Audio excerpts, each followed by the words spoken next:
আসেন। মামু আর ভাইগনা হ্যাঁ আমাদের মাদারীপুর যাবেন বেড়াইতে। আমাদের মাদারীপুর ঐতিহ্য দেখার অনেক কিছু আছে, আপনারা আশা করি ইনশাল্লাহ যাবেন। খুব সুন্দর। আচ্ছা, মাদারীপুর গেলে আমার মামুরে আপনারা কি কি খাওয়াবেন কোন? আমাদের মাদারীপুর যতটুকু সাধ্য মতো আছে ততটুকু, যত পারে আর কি চেষ্টা করবো। মানুষ একজনের বাড়ি গেলে কিভাবে তার খাওয়ান দাওয়ান দেওয়া যায়, এটাই তো মানুষ এই শোনেন, খালি কথা কয়।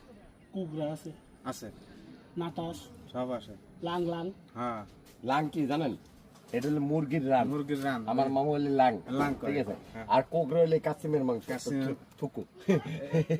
এটি ছাগলের মাংস। না, এটা তো হিন্দুরা খায়। না, হিন্দুরা এটা বাদ দিলাম, এই কারণ তো কই ছাগলের মাংস। আচ্ছা, যাক, পাওয়া যায়। আমার মামু গরুর মাংস, ছাগলের মাংস আর কি জানেন লান, ওই যে মানে মুরগির রান, দেশি মুরগি খাওয়াই। ছাগলের রাত তো আমার কাছে, আরে নিজের খাবেন? ছাগল আছে। একটা কথা কইতে দেন আপনি। কোন? আপনি বেশি বেশি আইসেন না, আচ্ছা, ঠিক আছে। বুঝলেন? হ্যাঁ, চুপ খাওয়াবেন। করে